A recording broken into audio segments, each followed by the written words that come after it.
আসসালামু আলাইকুম দর্শক বাংলাদেশের সাবেক প্রধানমন্ত্রী শেখ হাসিনা ভারতে বসে আবার তিনি বাংলাদেশের অন্তর্বর্তীকালীন সরকারের প্রধান ডক্টর মোহাম্মদ ইউনূস, বিএনপি, জামাত এবং এনসিপিকে অনেকটা হুমকি দিয়ে বসলেন। হুমকি দিয়ে তিনি বললেন যে তিনি বাংলাদেশে শীঘ্রই ফিরবেন এবং বাংলাদেশে গোপালগঞ্জে যে সকল ঘটনা ঘটেছে তার কড়ায় গণ্ডায় হিসেব তিনি বুঝিয়ে নেবেন। তো দর্শক, শেখ হাসিনার বয়সকে যদি আপনারা দেখেন প্রায় ৮০-র কাছাকাছি। শেখ হাসিনা তার এই বয়সেও, এই হাড্ডি পাকা বয়সেও তিনি বাংলাদেশে ফিরবেন এবং বাংলাদেশে আবার ক্ষমতা দখল করবেন এবং চরম প্রতিশোধ নেবেন, এই ধরনের আশা তিনি এখনও দেখছেন। অথচ তার আমলে যে গণহত্যা হয়েছে, খুন গুমের যে রাজনীতি হয়েছে, এগুলোকে তিনি বেমালুম ভুলে গেছেন। আসলে দর্শক, তিনি আশা করেছিলেন এবং তিনি কল্পনাও করতে পারেননি যে বৈষম্য বিরোধী একটি ছাত্র আন্দোলনের মাধ্যমে তার সরকারের পতন ঘটবে। একটা কথাই আছে না, রাখে আল্লাহ মারেকে। আসলে তিনি যে পরিকল্পনা করেছিলেন তার চেয়েও বড় পরিকল্পনা ছিল আল্লাহর। ফলে তার অপশাসন, দুঃশাসনের অবসান ঘটেছে। এখন তাকে দূরে বসে শুধু দেখতে হবে আর কিছু ফাঁকা আওয়াজ তাকে তুলতে হবে। এটাই হচ্ছে তার বাস্তবতা। গোপালগঞ্জে কয়েকজন আওয়ামী লীগ কর্মীর মৃত্যু হয়েছে, নিঃসন্দেহে দুঃখজনক।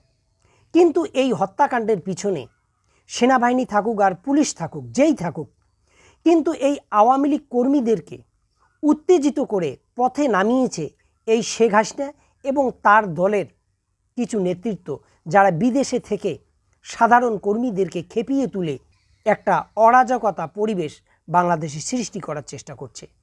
তিনি যে শুধু এই রাজনৈতিক দল এবং ডক্টর মোহাম্মদ ইউনূসকেই শাসিয়েছেন, বিষয়টা এরকম না। তিনি সেনাবাহিনীর উপরও বিষোদ্গার গেড়েছেন।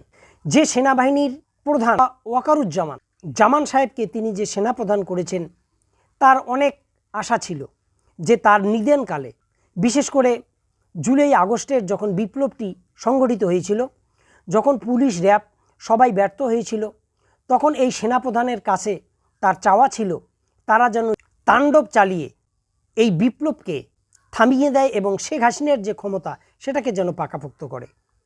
তো দর্শক, সেই দিন কিন্তু সেনাবাহিনী তার পক্ষে দাঁড়ায়নি। এই যে বর্তমান বাংলাদেশের সেনাপ্রধান যিনি আছেন, আসলে তিনি কার পক্ষে এটাও বলা মুশকিল। তবে অনেকেই বলেন যে যখন এই ধরনের পরিস্থিতি বাংলাদেশে তৈরি হয়েছিল, তখন বাংলাদেশের সেনাবাহিনীর মধ্যকার অনেক জুনিয়র সদস্য তারা শেখ হাসিনার প্রতি বিরক্ত হয়েছিলেন এবং তারা সিদ্ধান্ত নিয়েছিলেন যে তারা জনগণের বিরুদ্ধে গুলি চালাবে না এবং জনগণের যে অবস্থান সেটাকে তারা সমর্থন করবে।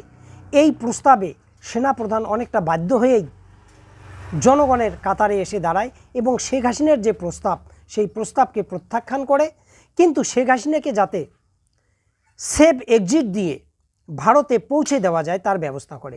তো দর্শক, শেখ হাসিনাকে প্রধানমন্ত্রীর থেকে সরে গিয়ে তাকে পালিয়ে এসে ভারতে আশ্রয় নিয়েছে। এক্ষেত্রে সেনাবাহিনী যে তার পক্ষে দাঁড়ায়নি, ফলে সেনাবাহিনীর উপর তার অনেকটা আগের থেকেই কিন্তু ক্ষোভ ছিল।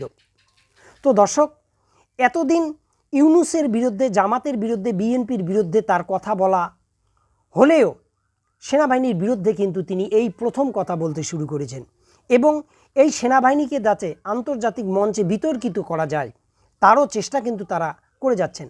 আপনারা জানেন, পৃথিবীতে যে শান্তিরক্ষী বাহিনী আছে, রাষ্ট্রসংঘের শান্তিরক্ষী বাহিনী, এই শান্তিরক্ষী বাহিনীতে বাংলাদেশ সেনাবাহিনী কিন্তু সবসময় অংশগ্রহণ করে। আগামীতে এই শান্তিরক্ষী বাহিনীতে যাতে বাংলাদেশের কোনো সেনা সদস্য যুক্ত হতে না পারে, তার জন্য শেখ হাসিনার দলের বিভিন্ন নেতৃত্ব পৃথিবীর বিভিন্ন জায়গায়, গুরুত্বপূর্ণ জায়গায় তারা তদবির শুরু করেছে। তো দর্শক, এই হচ্ছে ব্যাপার। আসলে শেখ হাসিনা চেয়েছিল এবং মনে করেছিলেন যে তিনি যতদিন বাংলাদেশে থাকবেন তিনিই বাংলাদেশের প্রধানমন্ত্রী থাকবেন এবং যতদিন তিনি ক্ষমতায় থাকবেন এই সময়টুকুর মধ্যে বাংলাদেশের বিরোধী দল বলে তিনি কাউকে রাখবেন না। তার প্রথম নিশানাই ছিল জামায়াতে ইসলামী। এই জামায়াতে ইসলামের গুরুত্বপূর্ণ অনেক নেতৃত্বকে কথিত যুদ্ধ অপরাধের মামলায় তাদেরকে ফাঁসিতে ঝুলিয়ে অনেকটা নেতৃত্ববিহীন করেছিল জামায়াতে ইসলামীকে। এর পরের টার্গেট ছিল বিএনপি এবং সেই কাজও তিনি হাত দিয়েছিলেন।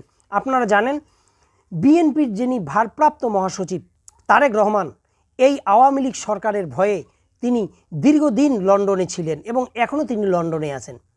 তার মা খালেদা জিয়া তাকে বিভিন্ন ধরনের মিথ্যা মামলায় তাকে দোষী সাব্যস্ত করে দীর্ঘদিন তাকে জেলে রেখেছিলেন। তো দর্শক, এই বিষয়ে আপনাদের কি মতামত অবশ্যই কমেন্টে লিখবেন। ভালো থাকুন, সুস্থ থাকুন, আল্লাহ হাফেজ।